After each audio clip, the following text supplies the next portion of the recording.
Hey, this is Bill from Calderwood Percussion with another weekly shop update. A few things I'd like to talk about today. For one thing, we recently got back from the USARD convention. It's the U.S. Association of Rudimental Drummers in Pennsylvania. That was super fun. It was great to see you guys, some old friends, and also some people I've only talked to on email or Facebook to meet some of you people in person. Super cool. So that was awesome. So now we're back and trying to get some stuff built and out the door. The first thing I want to talk about, and I'm really excited about this, are these. These are bass chimes. This is a C and this is a G. These I built specifically for Symphony Fantastique. They're made out of 2 1/4 inch steel pipe. So they're lower than regular setter chimes. This C corresponds to the lowest note on a normal setter chimes, although because of the size and mass of the pipe, you have a sort of a bigger, more resonant sound. This G is the G below a regular setter chimes. So 2 1/4 inch steel pipe. They've got a washer welded at the top of the pipe and then the edge rounded over so you have a nice striking surface. And they're going to be suspended by coated steel cable. I am in the process of building a stand for these that will have stairs and a music stand mount up at the top. I'm hoping to get that done in the next week or so. We'll be able to show these. You might have already seen videos that we made with these. These things sound ridiculously awesome. I can't really show you right now, but as soon as I get the stand done, I'll definitely do a demo video. It took a while to figure out how to tune these things, but now that I've got it figured out, I can make more. So if you need bass chimes, whether it's for, you want to set for Symphony Fantastique, or, you want one note or several notes for orchestra or a wind band, a percussion ensemble, whatever. If you want bass chimes, happy to make them. These will go for, I'm thinking, probably $350 per note. Now that's about half of what the next cheapest commercially available bass chime is. And, or at least I think so, but honestly for the cost of the materials and the time it makes me to make them, like that's the sort of the honest price. There's no reason for it to be more expensive than that. So if you want bass chimes, this is, I feel pretty good saying this is the best deal you can get for instruments that really sound fantastic. And obviously mounting solutions for these things is an issue. So just drop us a line if you're interested in having some of these made, and we'll figure out, whether it's a tall frame with some steps or some kind of just larger conventional chime rack sort of situation. We'll come up with a custom mounting solution that's going to work for you. So really excited about that. And on to the next new thing is our new custom fully adjustable snare butt plate. Now, I know I showed this before, but I finally got it on a drum, and I'm really excited about this. So this adjustable snare butt plate allows you to adjust the tension of all the snares together or individually. There are 6 individual Allen screws there, and there's an Allen wrench right here that you can use to adjust them. So the cool thing about this is because you have your 6 sort of doubled strands of gut snare, right?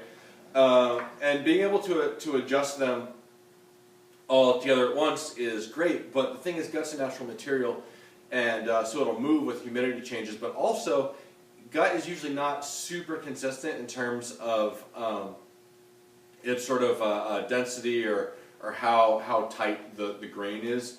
So with humidity changes, gut can go a little bit slack on you, but not the same all the way across, right? So if there's atmospheric changes and just 1 or 2 strands go slack, you don't want to crank up all your snares because you're going to choke out the drum just to get those 2 strands to lie flat again. So being able to adjust the strands individually is a huge help, both in terms of just overall setup to get your snares really sounding great, but also to deal with atmospheric changes quickly and effectively without choking out the drum or having to make compromises in your sound.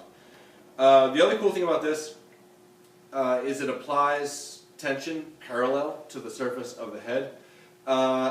This is different from it's more the way that, like, conceptually it's more like modern snares, and as it applies to rope drums, it's different from like the kind of individually adjustable butt plate designs that I've seen from like Moeller drums or some of the stuff coming out of Basel, Switzerland, where there's a 90-degree break for the snares.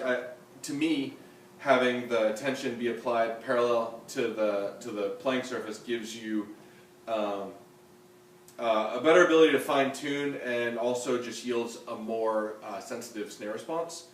So on this drum we have this fully adjustable butt paired up with our custom machined Civil War era inspired strainer, but of course this could be paired up with any modern strainer or retrofit to pretty much any drum. So, so this is still a prototype. This is the only one that exists right now. So we got it on this drum. It's working really well. We're going to send this over to our buddies in the Hellcats. Maybe send it to a few of the other military groups and just get some feedback from the guys that are playing rudimental snare drum parts on rope drums all the time. And then we'll probably do one last design iteration to incorporate whatever feedback we get, and then it will be available in general. As a standalone part that you can purchase to retrofit on a drum, we're aiming to keep it under $200. I think that we'll be able to do that. If it's something that you want to have us custom build a drum for you and have this hardware included on your instrument, the sort of upsell price would be dramatically less than that, so it kind of rolled into the price of the instrument. So, you know, there's a lot of work that went into this prototype, but it's still going to be, in the end, a fairly affordable upgrade and a really, really huge upgrade in terms of playability and value for the instrument. So yeah, I'm super stoked about that. And I'm really excited to get the finished design done and have it be available so people can start using these things.